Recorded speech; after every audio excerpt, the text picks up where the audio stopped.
Al Señor cantaré en toda mi vida, a mi Dios almearé mientras viva. Salmo 104:33. Bienvenidos al estudio, el libro de Salmos. Lección de Escuela Sabática 2024. Primer trimestre. Lección 12. Adoración sin fin. Bosquejo de la lección. Dale me gusta, suscríbete, comparte y déjanos tu comentario. A medida que aumenta nuestra experiencia con la gracia y el poder de Dios, nos sentimos impulsados a preguntar junto con el salmista, ¿qué pagaré al Señor por todos sus beneficios hacia mí? Salmo 116:12. La respuesta inevitable es dedicar la vida a ser fiel a Dios. Alabar al Señor en la congregación se percibe como el culto ideal. Esto no significa que la oración y la alabanza personales en Israel asuman un papel secundario. Al contrario, el culto individual a Dios sustenta el culto comunitario con alabanzas renovadas, Salmo 22 y 25, mientras, a su vez, el culto individual desarrolla todo su potencial en estrecha relación con la comunidad. La comunidad que rinde culto también recibe el nombre de congregación de los rectos, Salmo 111:1. Los rectos conocen a Dios, Salmo 36:10, y Dios los conoce a ellos, Salmo 37:18, y esta experiencia permea todos los aspectos de su existencia. Adorar en el santuario, Salmo 134. Lee Salmo 134. ¿Dónde se ofrece aquí la adoración? ¿Cuál es el resultado de la adoración al Señor? Salmo 134 recuerda la bendición sacerdotal arónica de Números 6:24 al 26, también Salmo 67:1, y destaca la bendición como principio subyacente, y el resultado de la relación entre Dios e Israel. Los sacerdotes alzaban sus manos para bendecir al pueblo, Números 6:23 al 26, Levítico 9:22.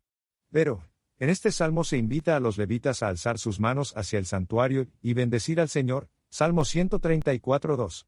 En ambos casos, el resultado es el mismo, Dios responde con bendición, Números 6:27, Salmo 134:3.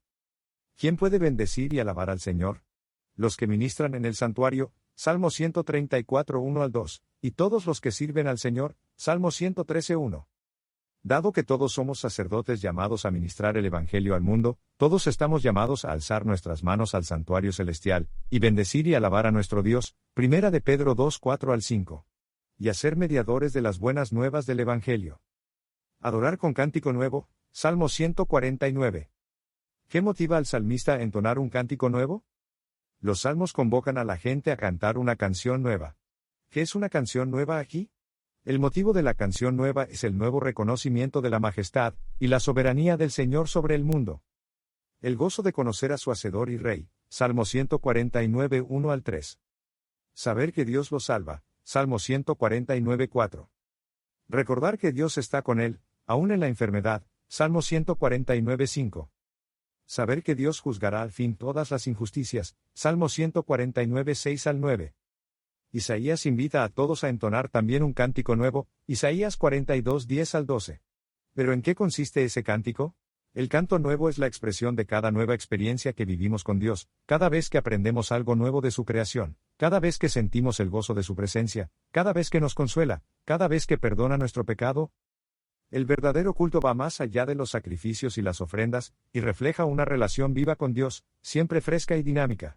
En cierto sentido, se podría decir, simplemente, que la canción nueva es una expresión nueva, e incluso diaria, de nuestro amor y aprecio por lo que Dios ha hecho por nosotros.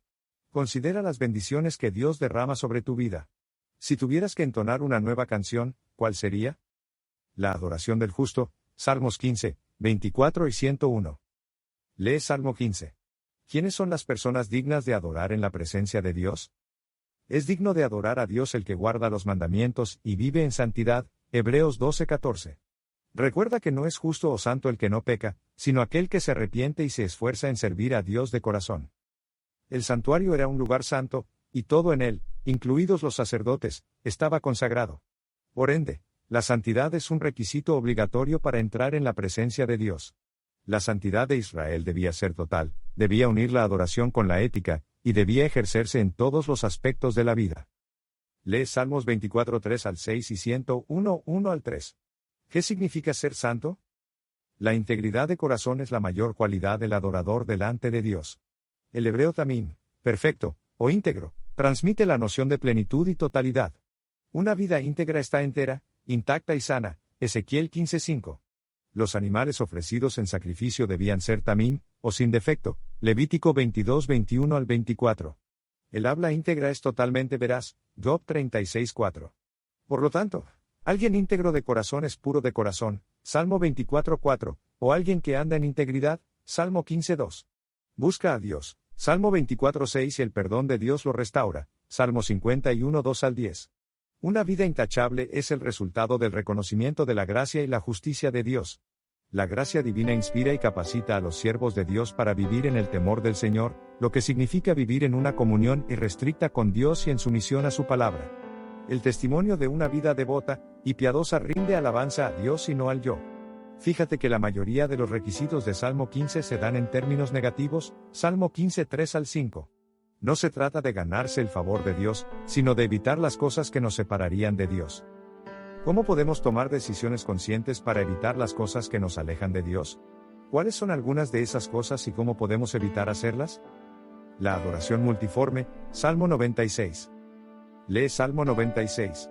¿Qué múltiples aspectos de la adoración se mencionan en este salmo? La adoración incluye cantar al Señor, Salmo 96, 1 y 2, alabar su nombre, Salmo 96, 2, proclamar su bondad y su grandeza, Salmo 96, 3 y 4, y llevar ofrendas al templo, Salmo 96, 8. Además de estos rasgos familiares del culto, Salmo 96 destaca un aspecto no tan obvio del culto, la dimensión evangelizadora de proclamar el reino del Señor a otros pueblos, Salmo 96, 2, 3 y 10.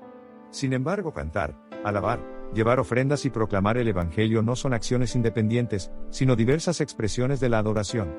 La proclamación de la salvación de Dios a todas las naciones da sustancia a la alabanza y contenido a la adoración. Fíjate que los motivos de la adoración coinciden con el mensaje proclamado a otros pueblos, porque grande es el Señor, Salmo 96, 4. Todos los dioses de los pueblos son ídolos, pero el Señor hizo los cielos, Salmo 96, 5. El Señor reina.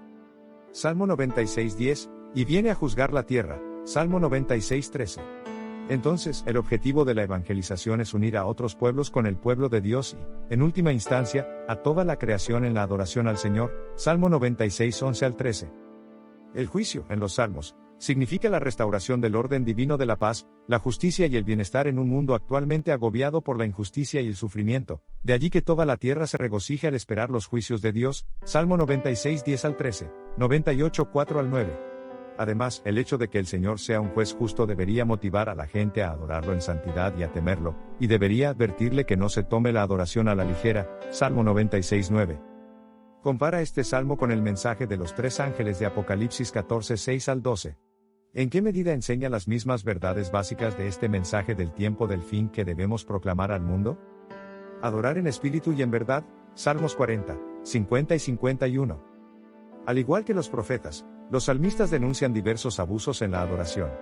Su principal argumento en estos versículos no es la aversión del Señor por los sacrificios y las fiestas de Israel, sino las razones de esa repugnancia, la fatal distancia entre la adoración y la espiritualidad. Dios no está reprendiendo a su pueblo por los sacrificios y los holocaustos, sino por su maldad y los actos de injusticia que habían cometido en su vida personal, Salmo 58, 17 al 21. Los salmos no predican en contra del sacrificio ni la adoración, sino contra el sacrificio vano y la adoración vacía, demostrada en la injusticia de estos adoradores. Cuando se quiebra la unidad entre la expresión externa de la adoración y la correcta motivación interna para adorar, los rituales suelen ser más importantes en sí mismos que la experiencia real de acercarse a Dios. Es decir, las formas de culto se convierten en un fin en sí mismas, en contraposición al Dios al que se supone que esos rituales señalan y revelan. Lee Juan 4, 23 y 24. ¿Qué quiere decir Jesús aquí que encaja exactamente con lo que advierten los salmos de hoy? Mas la hora viene, y ahora es, cuando los verdaderos adoradores adorarán al Padre en espíritu y en verdad, porque también el Padre tales adoradores busca que le adoren. Dios es espíritu, y los que le adoran, en espíritu y en verdad es necesario que adoren. Los sacrificios por sí solos no bastan. ¿De qué servían estos sacrificios si el corazón de quienes los ofrecían no estaba lleno de arrepentimiento, fe y dolor por el pecado? Únicamente si iban acompañados de arrepentimiento y acción de gracias sinceros podían los sacrificios de becerros agradar a Dios como sacrificios de justicia. Salmo 51, 19. Ver también Salmo 50, 14. Jesús, citando a Isaías, lo expresó así: este pueblo me honra con los labios, pero su corazón está lejos de mí. Mateo 15, 8. Los problemas que veían los salmistas eran los mismos que Jesús les planteó a algunos, especialmente a los dirigentes, durante su ministerio terrenal. ¿Cómo podemos asegurarnos de que nosotros, como adventistas, con toda la luz y el conocimiento que poseemos, no caigamos en la trampa de pensar que es suficiente solo con conocer la verdad y seguir los rituales de la verdad? Muchos no entienden la verdadera naturaleza del arrepentimiento, y se entristecen por haber pecado, e incluso se reforman exteriormente, porque temen que su mala conducta les provoque sufrimiento. Pero esto no es arrepentimiento en el sentido bíblico. Lamentan el sufrimiento más bien que el pecado. Eso fue lo que sintió Esaú cuando vio que había perdido su primogenitura para siempre. Balaam, aterrorizado por el ángel que estaba en su camino con la espada desenvainada, reconoció su culpa porque temía perder la vida, pero no experimentó un sincero arrepentimiento del pecado, no cambió de propósito ni aborreció el mal. Judas Iscariote, después de haber traicionado a su Señor, se lamentó: «He pecado, porque he entregado sangre inocente». Mateo 27:4. El camino a Cristo, página 36. Durante esta semana consideremos los diferentes modos de adoración, y las maneras en que pueden ser una bendición en nuestra vida y en la iglesia. Con espíritu de humildad adoremos de manera personal, juntos en la iglesia, en la familia, y en todo momento. Que nuestra vida sea una vida de entera adoración y alabanzas al Señor. Dios te bendiga.